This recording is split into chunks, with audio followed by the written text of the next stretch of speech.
Hello, welcome to the series on Bergson and the holographic theory of mind.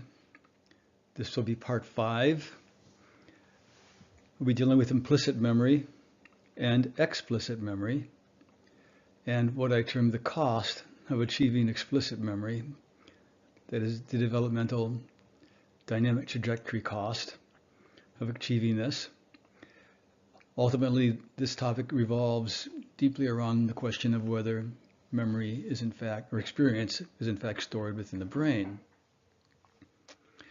We'll be discussing the problem that explicit memory presents for robots and the AI folks, a subject that in reality, I would say that artificial intelligence and robotics is scarcely aware of. Before we begin on the explicit, I need to make something clear that I neglected in the fourth part of this series on memory, namely that there is a form of memory stored in the brain. Bergson distinguished between what we can call motor memory and the memory of experience, or experience itself. Experience is captured by the picture of our four-dimensional being. It is the fourth dimensional extent of being. Motor memory is a neural structure, a neural mechanism formed within the brain. As an example, taking off of one of Bergson's examples, I practiced Chopin's Waltz in C-sharp minor, and I practice over and over. The motor resultant is a neural mechanism that I can unroll, so to speak, whenever I want to. But the memory of each practice experience is part of the four-dimensional extent of being. There might have been a practice where I was practicing during a major snowstorm, or my piano teacher was infuriated with me, etc. So each of those experiences is available and could be retrieved under the proper conditions, but the motor resultant, the neural mechanism, is a brain storage affair. This distinction that Bergson made is in fact fairly common, in fact very common throughout memory literature, memory research literature. Sherian Schachter, for example, in 1987, discussed or identified what they termed System 1, which would have been motor memory, and System 2, experiences or events. The difference, of course, between Bergson and the standard memory research framework is that System 2 for Bergson is not stored in the brain, whereas for the standard theoretical framework, all experience is stored in the brain.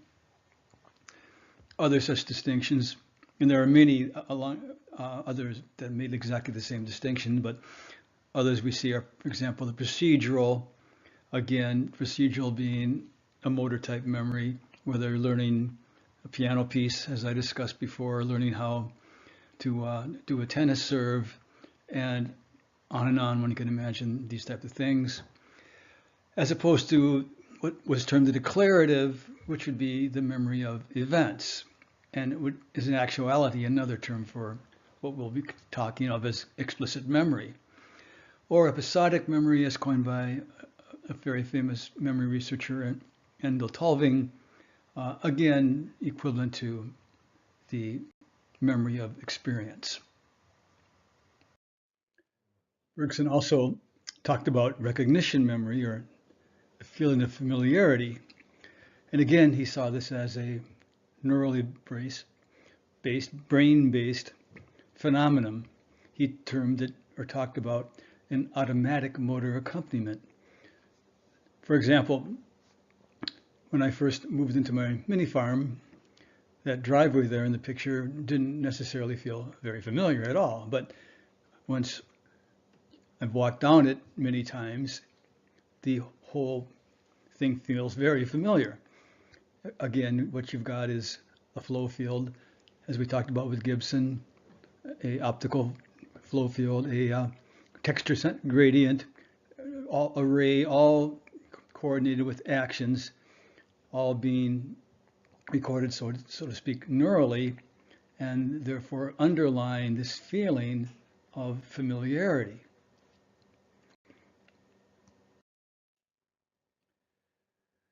Now, there's a deep general problem that gets very little actual attention precisely because there is no theory of non-brain storage of memory, and that's the relation of, or interaction between the two forms of memory, that's which is stored in the brain and that which is not. And this interaction and relation shows up in various syndromes that have to do with memory impairments, lesions to the brain. Oftentimes they're termed dissociations. Bergson, for example, in Matter and Memory, looked at many of these, and his book is still relevant for this precisely because it's the only book looking at this in terms of memory not being stored within the brain. An example of a dissociation, there was a patient, a woman who, with her eyes shut, could describe her city, the buildings, etc. Yet when she was placed in the street, the city seemed utterly unfamiliar. She recognized nothing. So there we would say that the familiar motor accompaniment, or the automatic accompaniment underlying the feeling of familiarity, had aspects of its neural structure broken, but yet she was still able to go back in time and describe her city. She was able to do what we're going to call explicit memory down the road here very shortly. Now, as dissociation runs, there's a vice versa to this. Another case, a man could recognize his family members, so there was a feeling of familiarity, but he was totally unable to describe them at all from memory. He had no visual imagery or memory of his family members. So again, we see this strange interaction and dissociation. And there's a great deal to be explored here. I've gone through more of it in my little book, Time and Memory. And I will say I'm not going to do too much more, I think, in this series on this particular subject. Explicit memory, one can ask, well, why for Bergson? And I remind everyone that in Matter and Memory in 1896, Bergson keyed on memory loss phenomena. He looked at all the research available then. He was looking at amnesia, various forms of aphasia, and he demonstrated that nothing that he saw required storage of experience in the brain. I noted in part 4 that whether memory is stored in the brain or not is key to the theory of consciousness. This is a question I noted that today would be hardly understood, but I explained it in part 4. Again, the subject of explicit memory. Why in relation to Bergson? Because explicit memory requires Bergson's temporal metaphysic. That is, it requires a device, read a brain as a device, or something brain-like that we're trying to create, whether it be from silicon or some other material, where the device is embedded within, operating intrinsically within the indivisible flow of time. If the effective operations carried out by the device are simply symbols manipulated in an abstract time, this is not sufficient. And as I've noted in previous parts, the effective dynamics of any of these systems is not what's important. Rather, is indeed nothing more than whether or not symbols can be manipulated in an abstract, instant-to-instant time, whether it be abacus, whether it be Turing machines with infinite tapes. So all in all, implicit memory, or explicit memory, I'm sorry, is what I will term a modern form of the memory storage, experience storage problem in full force. Though this isn't exactly understood by current research and theory today, we will soon see why. The notion of explicit memory was born only after the implicit was discovered. The split aligned thusly. The implicit is considered unconscious memory, aligned with the unconscious, unaware of even forming the memory or having seen an event. Explicit is aligned with consciousness. It's conscious memory. We are consciously aware of having seen an event in the past, having studied an event, having experienced something. This dichotomy became ubiquitous in memory literature. The problem is, there is no theory even attempting to explain why or how the explicit memory system is conscious. In the one article that I did on this subject, as I searched through the research up through 2009, I saw absolutely nothing that attempted to explicate this dichotomy as to why there is explicit memory, what it is. Why no theory? Well, there's no basis in cognitive science for such a theory. A computer language understanding program for a while works, for example, works fine. That is sort of, it approximates some form of language understanding, all in quotes, without consciousness. No one is arguing that, well, I shouldn't say no one, but in general, it would be severely pushed to take a program that understands sentences or spits out responses as conscious. A neural net learns its connections just fine, as in the picture above, where simply stimulating the unit on the left for canary ultimately creates an output on the right: grow, move, swim, fly, or sing. So we can learn this relation with this connectionist net. Canary can grow, move, swim, fly, grow, move, fly, or sing, but obviously without any form of consciousness.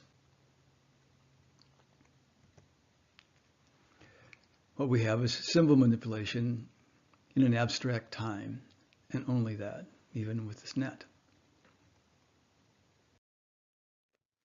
So in other words, explicit memory is the hard problem of memory, as opposed to the hard problem of perception. Well, actually, I would say of memory, cognition, and thought.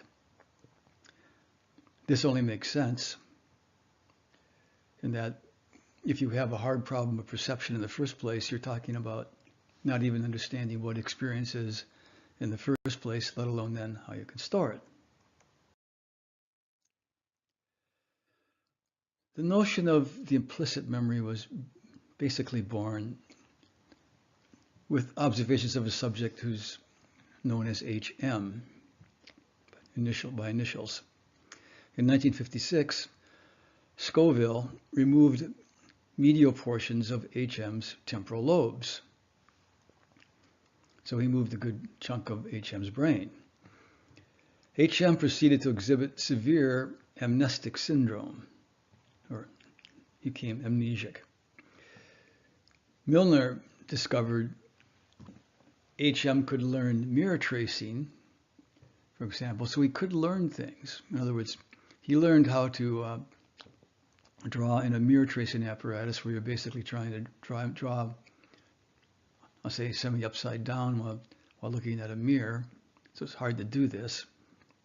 But HMs steadily improved session to session. But as an example of his amnesia, on each session, when the experimenters walked in, there was the mirror tracing apparatus, etc. He didn't recognize the experimenters, and he insisted he had never done mirror tracing before. So from day to day, everything was new. And this kind of thing was typical of HM, who remembered very little, if in reality near nothing of his past history, nor could he seem to form any memories after that, after Scoville got done with him. So there's a certain symmetry to the problem of perception. All the ingredients for what we termed redintegration are there, where redintegration is a present event retrieves a past event, a pattern in the present event, invariant structure, as I argued, serves as a cue to retrieve a past event. There's a certain flow field there as he walks through the mirror apparatus. There's a texture gradient that's the same. The actions that he's performing, both virtual and actual, are there. But he has no conscious memory of ever having done this before. So you have all the neurodynamics supporting redintegration operating. Same neurodynamics should be there, or the same action of a neural network if you're a connectionist, or the same computer program, so to speak, if you're a AI person not being a connectionist. Yet, just as in the missing qualia case, there's a mysterious ingredient missing. It's the ingredient that makes the event consciously remembered.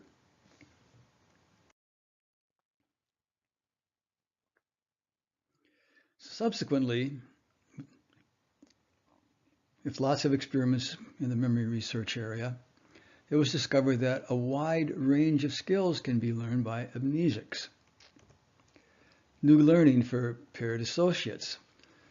For example, paired associate lists like I'm showing there on the right, which we've discussed before, where we're learning that spoon, when presented, should have a response coffee. Knife, when presented, should have a response soap, etc., etc. Amnesics can learn this. Or classifying novel drawings versus drawings previously seen. Or even learning how to do certain mathematical problems, or even word processing skill. They could learn new artificial grammar for, say, a made-up language with a made-up grammar. And they could even remember answers to anomalous sentences. For example, a sentence like this: the haystack was important because the cloth ripped. Well, of course, the implicit question is, well, why was the haystack important? And the answer is parachute. If your parachute rips, the haystack is now important. And amnesics could remember the answer parachute for this and other types of sentences like this. Per Lawrence Weisskranz, a very well-known memory theorist, there is no limit as to what the amnesic can learn, as long as the task does not require the amnesic to place the event consciously in the past. As long as he doesn't have to remember that the event is in the past, he's just fine. He can learn. And he argued, this does not depend then on a joint product relating past to present. The amnesic simply cannot perform this product, so to speak, the present by the past, relating present to past.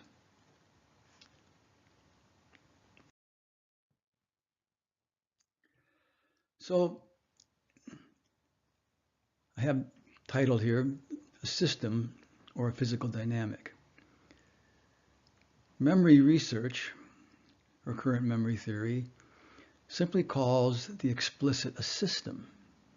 That is, the brain has an explicit memory system and it has an implicit memory system. Again, if you take the connectionist net model, however, one would ask, well, why would one network, say an explicit system net, be conscious, the other, an implicit system, not? We're back to our mysterious ingredient. Cognitive science is helpless before this question. In reality, the explicit is a different concrete dynamical state.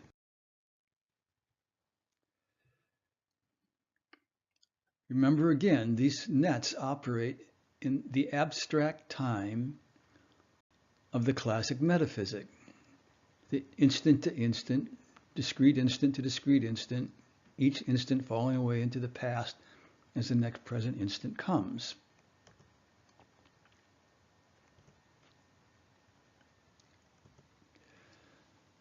Again, the operations, the effective operations of the net can be simulated by a computer program with the same result. In other words, we don't have to implement this learning on a network such as pictured there. We can learn that canary can grow, fly, or sing with a simulated computer program just as nicely as we can with this net. Again, only the abstract operations are important. The real concrete dynamics means nothing. My motor there again being a very concrete physical dynamic. In reality, the explicit is a different concrete dynamical state, as we will argue. So I'm going to argue the present by past product is a concrete dynamic, a concrete physical dynamical state supported by the brain. And the brain's ability to create this state obviously can be destroyed just given the phenomenon of amnesia and, as we will see, aphasias.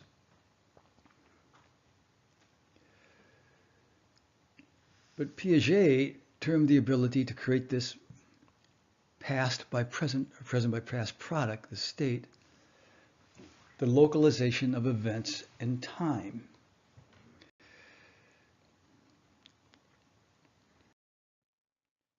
Now, Piaget was a great child cognitive development theorist. He was a one-time student of Bergson. He ultimately critiqued Bergson in his books every chance that he got. But in fact, his theory requires Bergson's holographic reconstructive wave model of the brain. So yes, Piaget didn't understand Bergson's model either. And I consider his critiques severely misguided. Cognitive science, with its computer model or information processing model, thinks it has explained him. There have been articles early on in the 1990s that were attempting to squish Piaget into the information processing model. As we'll see down the road, this is a very misguided idea too. Yes, not even close. So we're going to be looking at Piaget and the localization of events in time. It's generally accepted that it takes a child 2 years to develop explicit memory. These 2 years, they coincide with what's termed childhood amnesia, where virtually no memories are retrieved from this period. I'll note that this does not mean that the experience of these 2 years is not stored. that it's not available. It does mean that 2 years are indeed required by the brain to dynamically organize, such that the child can retrieve experience from the past.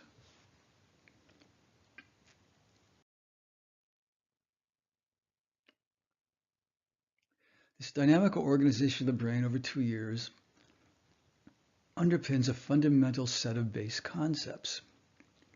Now, that is, this dynamic organization over 2 years is the formation of a set of base concepts: causality, object, space, and time, where I'm talking an initial form of abstract space and time, a space and time with a certain logic associated with each. I term this cost, C-O-S-T, or the cost of explicit memory, because it indeed requires quite an effort by the brain and our entire body-brain system to get there. So not only does it underpin a fundamental set of base concepts, the object, space, and time, causality, object, space, and time, but it also underpins the ability to symbolize and the localization of events in time, as Piaget in fact termed the explicit. So another way to put this is a simultaneous complex of concepts that's developed by the brain as a dynamic system, organizing as a dynamic system over these years. The fundamental base concepts of causality, object, space, time, symbolizing, and explicit memory or localization consciously of events in the past. So we'll be taking much of this that follows on the development of explicit memory in the first couple years from Piaget's book, The Construction of Reality in the Child of 1954. It's hidden there, and very few people understand that it's sitting there. This very profound description of the development of the explicit. It's one of many books that Piaget wrote. Child's concept of space, the concept of time, the conception of movement and speed, conception of number, conception of physical causality, and at least a dozen more. I'm just trying to give you the amount of research that Mr. Piaget, in fact, did in his observations of children. For Piaget, these first 2 years constitute or are marked by 6 stages. And in fact, there's a little vignette of Bergson, the great professor in Paris, meeting the young Piaget. I would guess Piaget in it when 18 it would be roughly 1914 or 15 when Bergson was still a professor in Paris. And Piaget is describing how he believes in stages. And Bergson says, well, I believe in continuity, as we saw. And of course, in reality, there can be stages within continuity, and a dynamic continuous development, we can still note stages. So the two were really not at loggerheads. Piaget might have thought they were, however. But there's 6 stages. The first 2 stages run from 0 to 4 months. In this stage, the world literally emanates from the child's activity. Separate objects, whether it be mothers, fathers, bottles, cribs, chairs, do not exist for the child. They emanate themselves from the child's activity. The child cannot reconstruct his own history. To quote Piaget, this completely psychological duration, so that time, the form of time that the child is in other words, a non-logical but purely experiential time, is not accompanied by a seriation of events external and independent of the self, since no boundary yet exists between self and world. As he says, the only form of memory evidenced by the behavior patterns of the first two stages is the memory of recognition, in contradistinction to the memory of localization or evocation. It is not proved that recognition transcends a global sensation of the familiar, which does not entail any clear differentiation between past and present, but only the qualitative extension of the present or the past into the present. So he's saying you can have a feeling of familiarity, like the bottle feels familiar, but yet no conscious conception that you used to drink from this bottle yesterday. Again, the term duration is Bergson's term for the fundamental experiential time, as opposed to the abstract time of the classic metaphysic. In stage 3, 5 to 7 months, he starts concentrating on how the child's actions lead to localization in time. For example, Laurent, his son, 8 months, a little past this stage, sees his mother enter the room and watches her until she seats herself behind him. Then he resumes playing, but turns around several times in succession to look at her again. However, there is no sound or noise to remind him of her presence. Hence, this is the beginning of object formation, analogous to what we have cited in connection with the third stage of objectification. This process is on a par with a beginning of memory or localization in time. So Piaget sees here an elementary concept of before and after. Laurent's turning around is not yet an evocation, a conscious evocation of a past event. For it is by virtue of the movement of turning around in order to see that the child forms his nascent memory, that is a reintegration. So sort of think like HM here, who has no conscious memory yet, or no conscious memory of that mirror tracing device.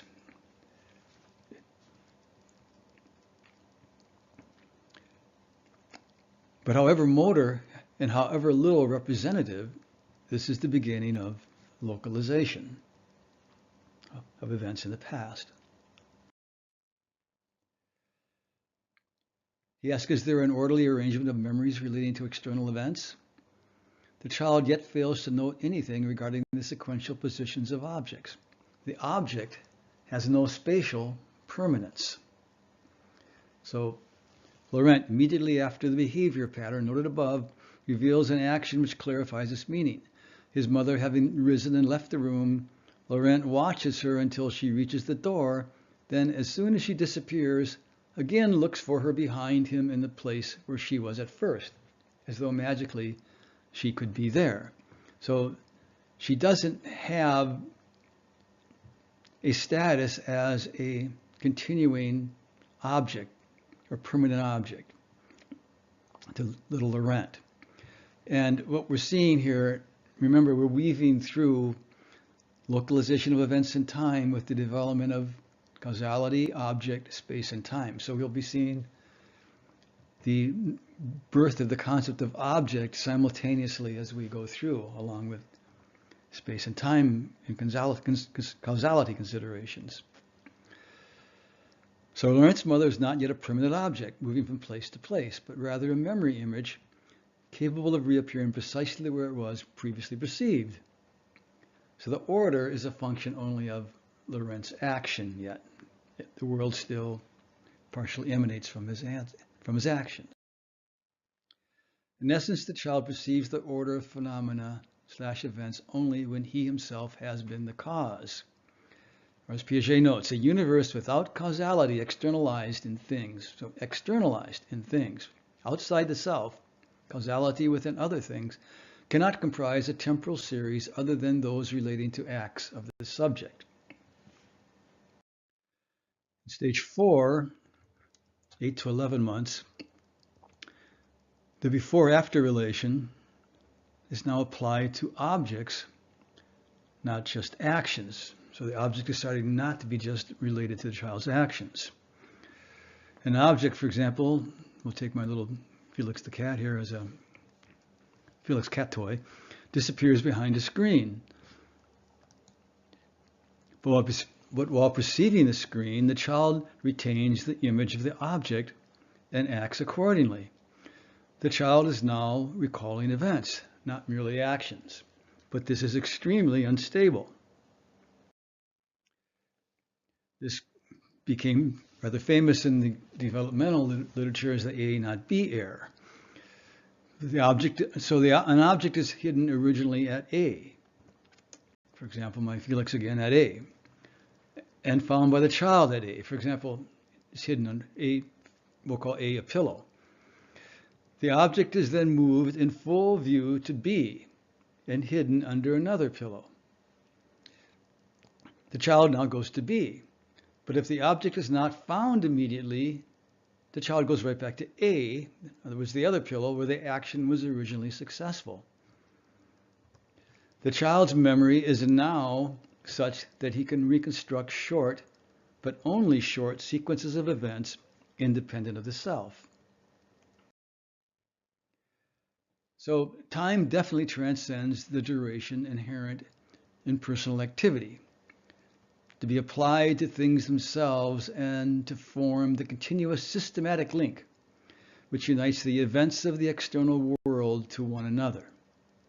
We're now in stage 5. There is now systematic search for the vanished object, taking into account multiple displacements. For example, the object hidden in A is found in A, now hidden in B, but he's no longer looked for in A, the former source of practical action-issued success, but directly in B. But this only holds for visible displacements, that is where we can see Felix clearly being moved from A to B. For the first time, the child seems capable of elaborating an objective series. By objective series, Piaget means a series of events that has status independent of the child as an actor, independent of the self. Causality, remember C of our cost, 2 is becoming objectified. Such causality on permanent objects in an ordered space entails the order of events in time. So here we have little Jacqueline is watching a toy comprised of a revolving ball with chickens. The slightest movement of the ball puts the chickens in a pecking motion.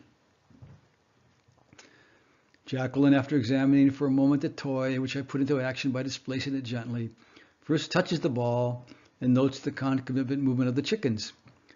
So she sees and she moves the ball, the chickens move. She then systematically moves the ball as she watches the chickens, thus convinced of the existence of a relationship, which she does not understand in detail. She pushes the ball very delicately with her right index finger each time the swinging stops completely. She definitely conceives the activity of the ball as causing that of the chickens. Moreover, the ball is not to her a mere extension of her manual action. So the self has now become an object among other objects. Just one source of force among other forces.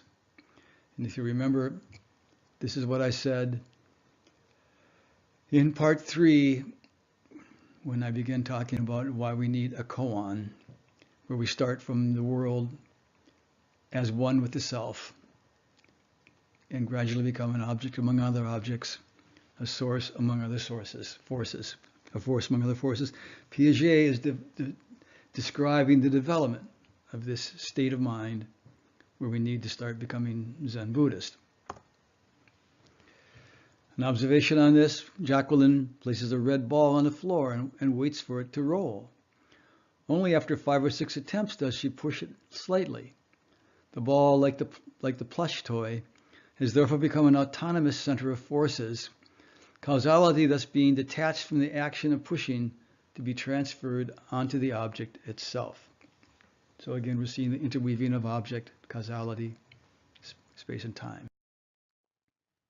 So objects are seen in causal relation to other objects. Jacqueline touches with her stick a plush cat placed on the floor, but does not know how to pull it to her. The spatial and optical contact between the object and the stick seem to her sufficient to displace the object. Causality is therefore spatialized, but without making allowance for the mechanical and physical laws that experience will reveal. That is, need for pressure of the stick in certain directions on the plush cat, resistance of the moving object, etc. Finally, 2 months later, she uses the stick correctly. The sticks, the strings used to make objects move, etc., are no longer only symbols of personal activity, but objects inserted into the web of events, therefore into conditions of time and place. The symbolic itself is emerging, where the symbol is at the level of action and action only. Yet, if you remember, when I noted cost, I said that the symbolic is part of the development of causality, object, space, and time, along with the emergence of localization of events in the past, or the explicit. So complex. Very important to understand the complex. So Piaget is playing with his 16-month-old daughter, Lucienne, and has hidden an attractive watch chain inside a matchbox, reducing the opening to a very small slit. Lucienne tries to open it with 2 schemas, as Piaget calls them, or plans for action she already possesses, turning the box over to empty it, and then attempting to slide her finger in the slit and extract the coveted item. Both fail. So she looks at the slit with great attention. Then several times in succession, she opens and shuts her mouth. A symbolic action. At first slightly, and then wider and wider. But due to the inability to think out the situation in words or clear visual images, she uses a simple motor indication as a signifier or symbol. Soon after this phase of plastic reflection, Lucienne unhesitatingly puts her finger into the slit, pulls to enlarge the opening, and gets the watch. So stage 6, starting roughly 19 months, the child can now handle even invisible displacements. The elaboration of the temporal field requires the development of images, that is, representations. So Felix can simply be moved from one pillow to another invisibly, that is, not visibly moved, and the child still conceives of Felix as a true enduring object and decides, let's look for him at pillow B. He can do this because he can imagine, he can use images, he can represent Felix as such an object. This notion of imagery is extremely critical. It's extremely problematic for artificial intelligence, cognitive science, because they simply do not know how to deal with images, as we shall see later on. So this is why the earlier series are so short. These operations are nothing other than evocative memory. To quote, such representative series relating to external events encompass at the outset the memory of personal activity, so reflection of action. No longer the purely practical memory of the primitive series, but an evocation, properly so called, making it possible to locate in time the actions of the self amidst the other events. So summary so far at the end of these stages.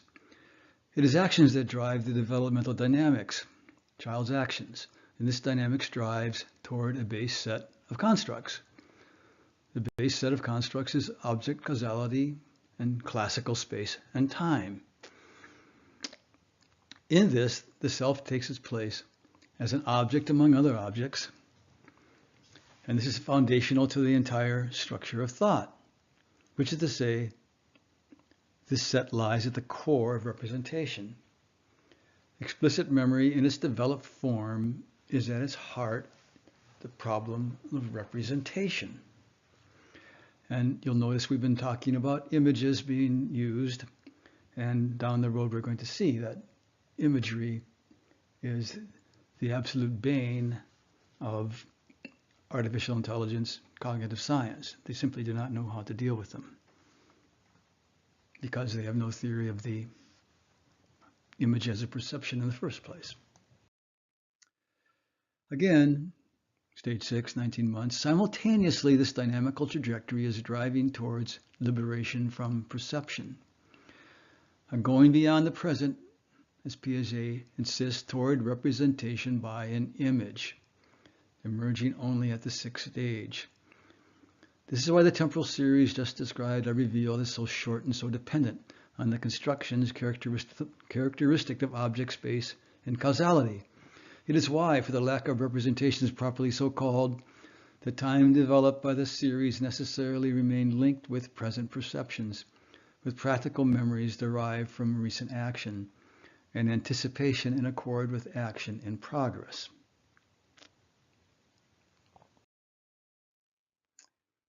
The resultant of this dynamical development, the development of a concrete dynamical system towards cost, is a representative form and the ability to treat these events as symbols within a localized past.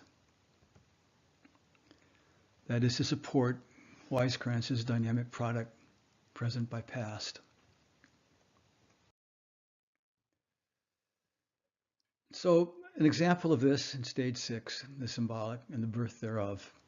Little Jacqueline is 19 months old, picks up a blade of grass, which she puts in a pail, as it were, as if it were one of the grasshoppers a little cousin brought her a few days before. In the past, she says, "To tell," which is short for sauterelle, the grasshopper. "To tell, jump, boy," talking to her cousin. In other words, perception of an object which reminds her symbolically of a grasshopper, namely the grass piece, enables her to evoke past events and reconstruct them in sequence. So now we have more than an action-based symbol, as in opening and closing the mouth with respect to the drawer, and we have the use of an image as a symbolic representation of the past. Now this is an important point, and why we have to dwell in Bergson's temporal metaphysic. Because what this is, what we've just described, is what I term an articulated simultaneity. For you have a present event, the piece of grass, which serves both as itself and simultaneously as a symbol of a past event, namely the grasshopper. So the piece of grass serves one meaning and another, yet within a global temporal whole of consciousness.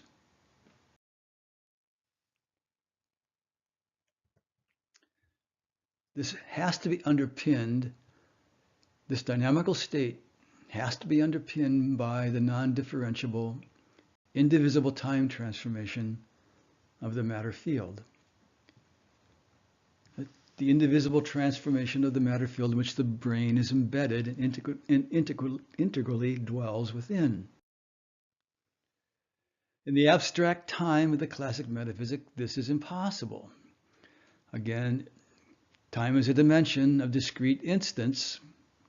In the classic metaphysic, each present instant falling away as the next instant arrives, the past. So if we were in the computer model, and this is our abstract time, we have the grass in the present instant, the grasshopper in the next instant, but indeed, we can only have one instant at a time. We can't have an articulated simultaneity, because that past instant is, in fact, non-existent in the classic metaphysic. Now, this notion of articulated simultaneity is spread throughout various cognitive phenomena. It's not simply, well, it's all part of the symbolic. I was going to say not simply the symbolic, but in fact it underlies the symbolic in all forms of cognitive activity. And so when I called it articulated simultaneity, I kind of stole it from other examples. For example, let's take a experiment by Piaget called the seriation experiment, or the stick series. This involves children a little later on the timeline, from 3 to 4, actually from ages 3 to 7. So what happens is the children are shown a series of sticks as in A, the first top line series, nicely seriated in order, from highest to lowest. So the children are shown the series, and then they're asked to reproduce the series as they saw it. So at 3 to 4, the series is reproduced as the line B. In other words, no seriation whatsoever. Slightly older children, ages 4 to 5, remember the series in the form of C. So a little bit of seriation. C has 2 different forms. And at D, we have a slightly more advanced reproduction. They're getting a little better, they're a little older. And finally, at ages 6 to 7, they can remember the original series as it shows at A. Now, if the child were shown the series, or given this retest, shall I say 6 months later, as Piaget describes, the children of each age group claimed they remembered very well what they had seen, yet the drawing was changing.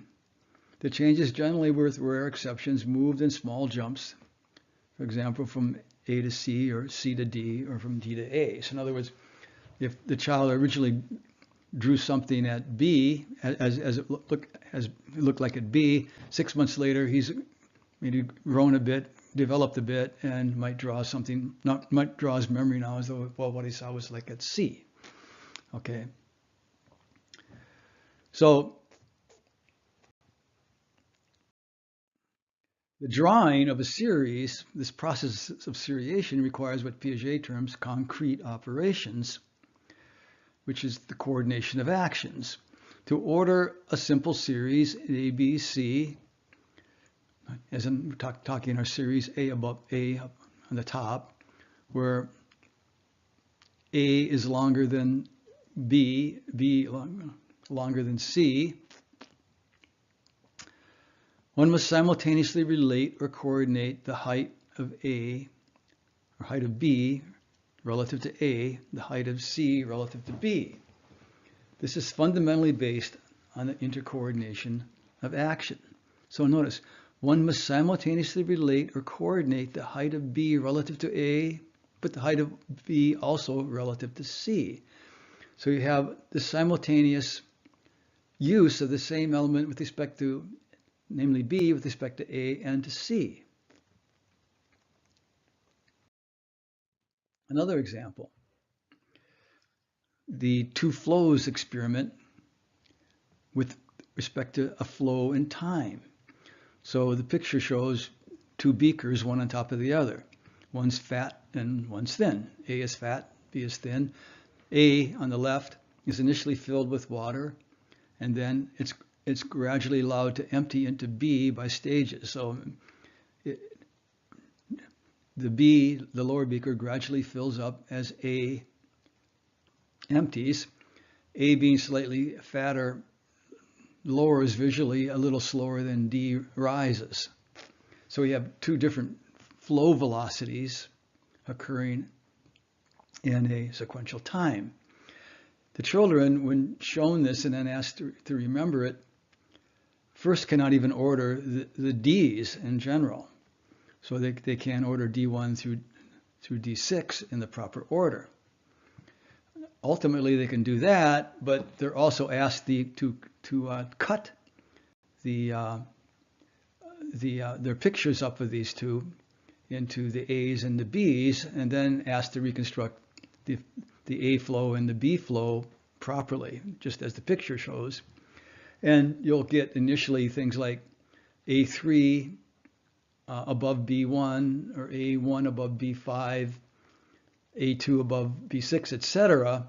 In other words, they're heavily out of order. And even with coaching, the children cannot correct themselves and reconstruct this series properly. It takes till roughly 9-ish until they can order the two series, the A's and the B's, correctly with respect to each other. So again, they must construct a series where A is greater than B is greater than C, where the arrows carry a dual or simultaneous meaning, standing for precedes as well as follows. So you can see the arrow, A precedes B, but then again B follows A. This is a pure problem of representation. The child must also grasp the causal connections between and within the two flows.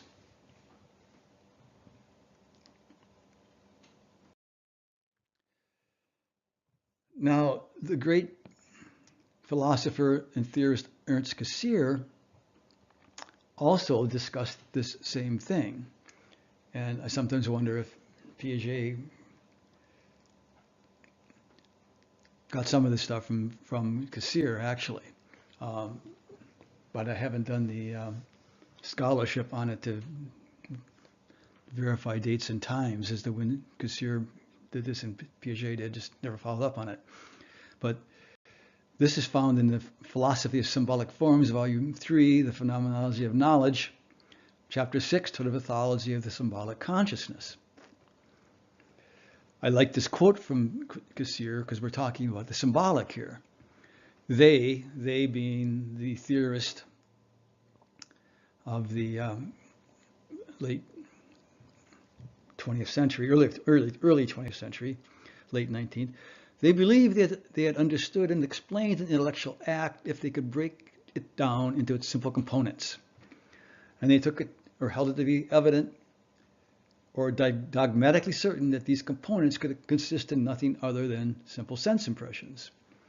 But it was precisely this fundamental vision which inevitably removed them in theory from the peculiar principle and problem of the symbolic.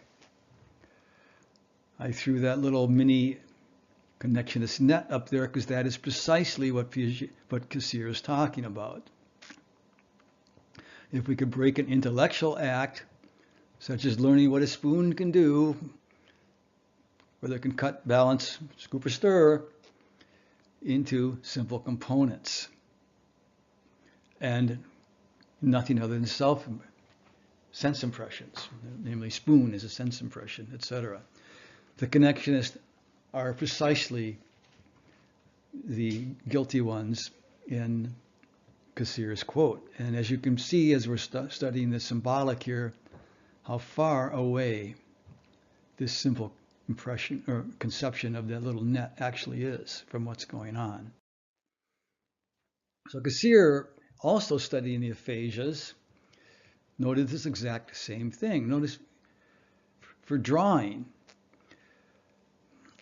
the contents of certain sensory spheres seem somehow to lose their power of functioning as a pure means of representation. Some aphasics cannot make a simple sketch of the room, marking in it the position of objects. Many patients can orient themselves on a sketch if the basic schema is already laid down. For example, the doctor prepares the sketch of the room and indicates by an X where the patient is. Then, given the X up there in my picture, the patient could locate the desk, the drawer, the table, etc. in the room. Without understanding how to start, the patient is helpless. In number, one patient that Cassirer observed could recite the numbers in order, 1, 2, 3, 4, 5, 6, but he could not count a quantity. Given a set of things to count, he could not progress in order, but frequently went back again. If he had arrived, for example, at 6, he had no comprehension, yet he had a designation for the quantity thus far achieved, that is, a cardinal number. When asked which of two numbers are larger, say 12 or 25, many aphasics can do so only by counting through the whole series, determining that in this process the word 25 came after the word 12. So Cassirer noted, where quantity no longer stands before us as a sharply articulated multiplicity, it cannot be strictly apprehended as a unity, as a whole built up of parts. So he notes, to achieve this, every number must carry a dual role, just as in seriation. For example, to find the sum of 7 plus 3, or the difference, 7 minus 3. The number 7, while retaining its position in the first series of 7, so we go from 1 to 7, is now taken in a new meaning, becoming the starting point of a new series where it assumes the role of 0. So we start again with 7 becoming 0, add 3, and we can get 7 plus 3 equals 10.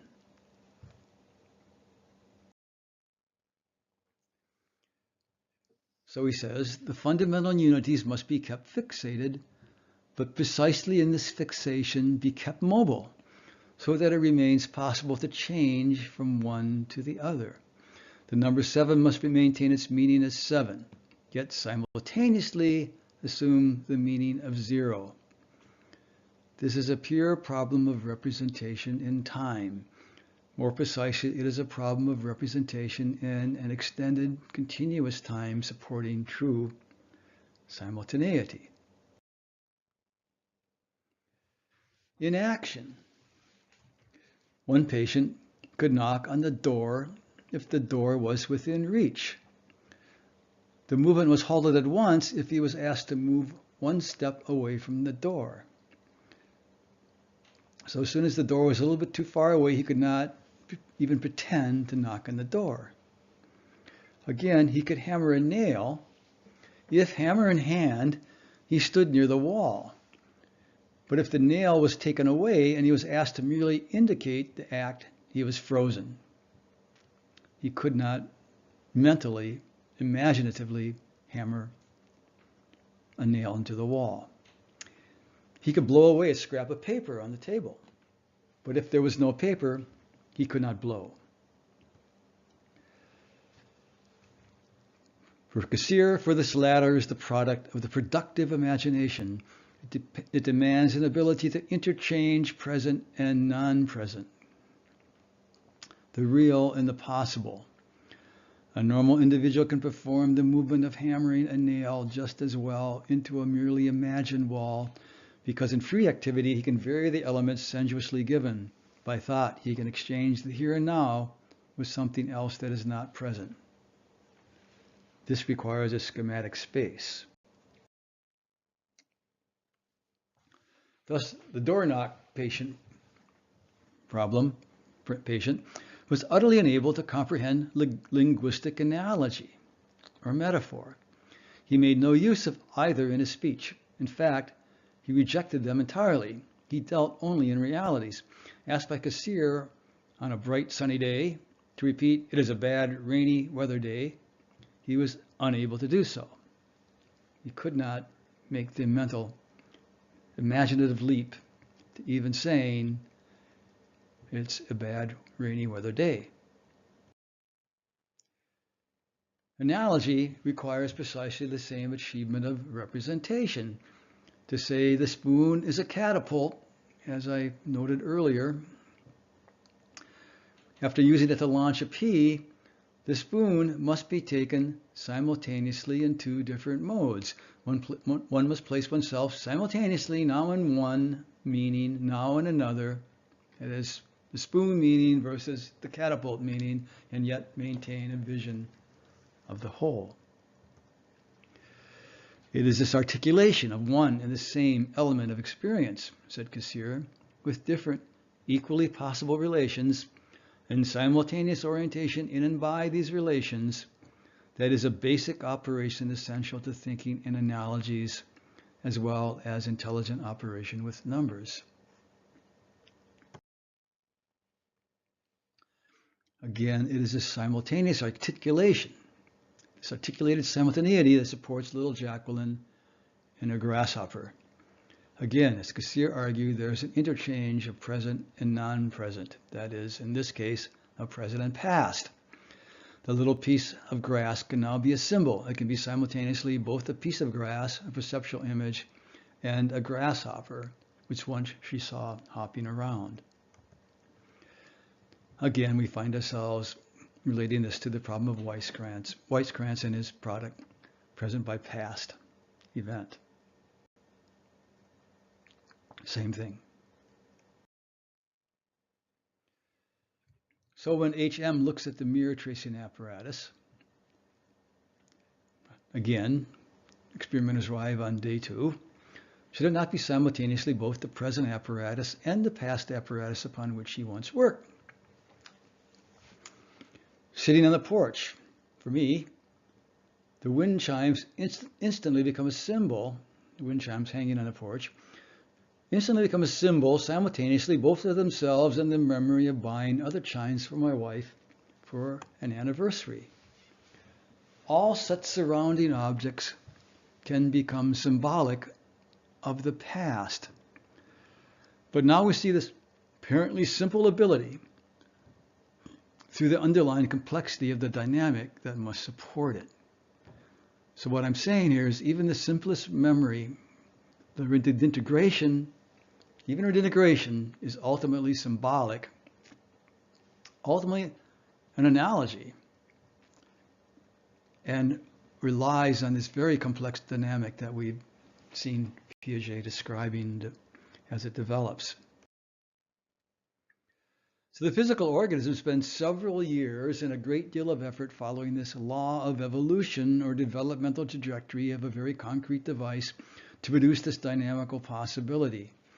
In the sphere of explicit memory and in the spheres Cassirer discussed, sketching, analogy, numbers, time, voluntary actions, an essential feature of the underlying dynamic in each is the articulated simultaneity supporting the symbolic nature of these functions, and this can be apparently disrupted in each via lesions underlying the various aphasias or amnesia itself. In the case of amnesia, the damage to the neural circuitry underlying the concrete dynamics required for explicit recall is effectively disrupting the concrete ability to sustain the articulated simultaneity in time necessary for the present event to be simultaneously in a symbolic relationship to the past.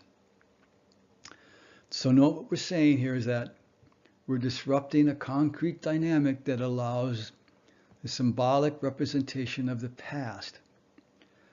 What we're not saying is that in amnesia, experience is being destroyed in the brain. We're not saying this.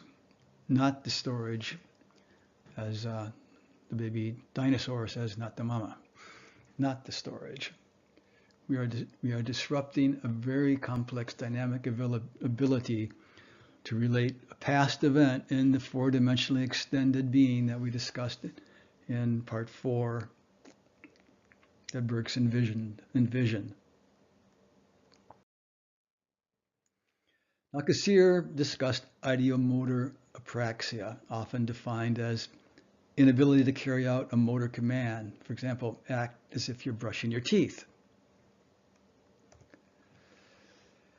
In current or closer to current thinking, lesions to a supposed information channel in the brain termed the dorsal stream, pictured above, or the Howe system, are currently implicated, or perhaps the ventral dorsal, as Galice argues, Galice being a philosopher on this subject.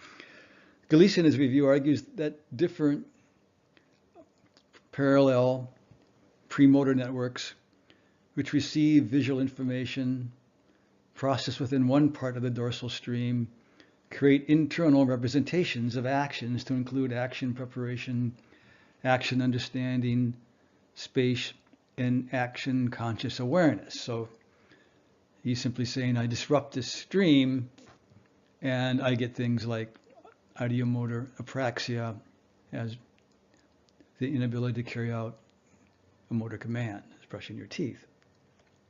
The difficulty is this view of simply disrupting a stream.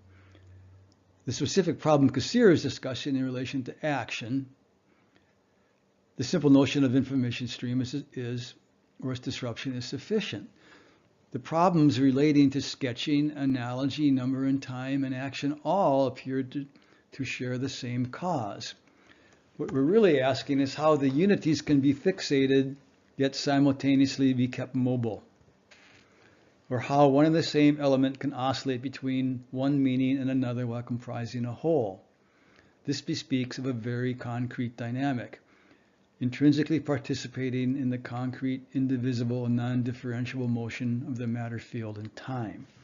So the dorsal stream has, if indeed it is a disruption to a dorsal stream, we're also disrupting a very concrete, dynamical, physical, vibrating state in the holographic matter field.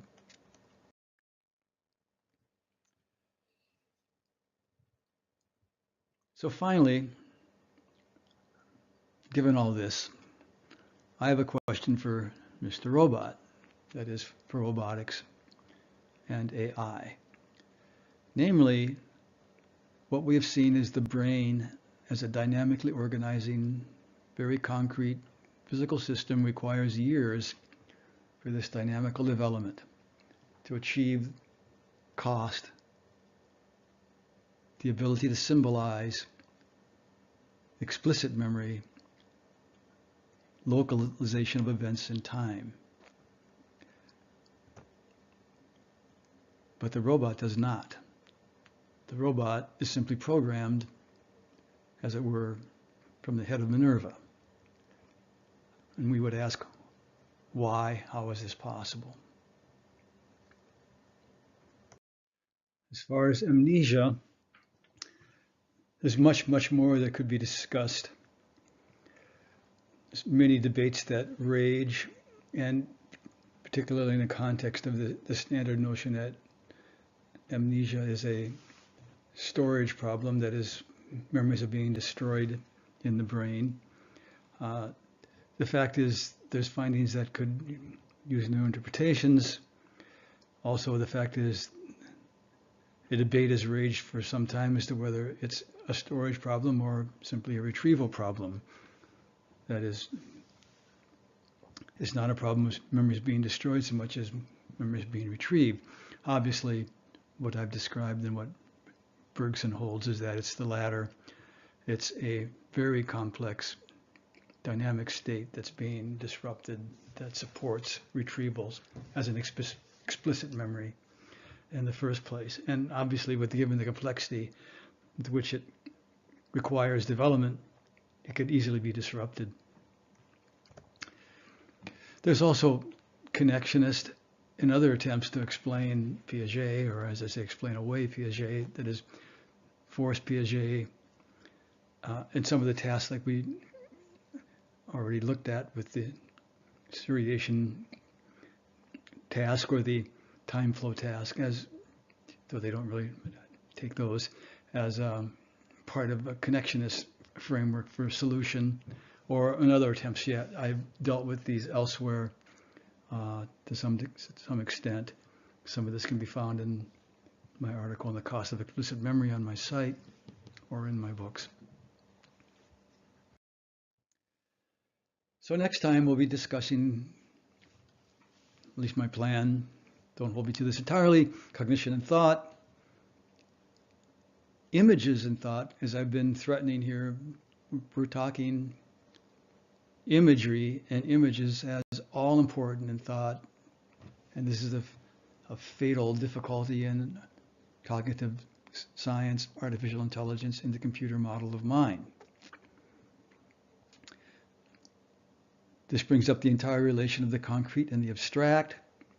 Again, we're going to be weaving an analogy, the fundamental operation of thought, and the notion of how analogy defines the features, how the feature, not rather the inverse, which cog sci holds, the features define the analogy. And ultimately, this all relates to broad computation. That is, not simple Turing computation as we understand it, but as our little stacking picture above, we're stacking cubes, we have a computation that does not stop. It's a computation, and it's indeed a different form of computation. Down the road, we still have free will and voluntary action, some implications for education, evolution, mind and consciousness, and we have to deal with Bergson and Einstein and relativity, as we're fundamentally talking about a quite different notion of time and space in Bergson. So next time, analogy, thought, and computation. Till then, signing off.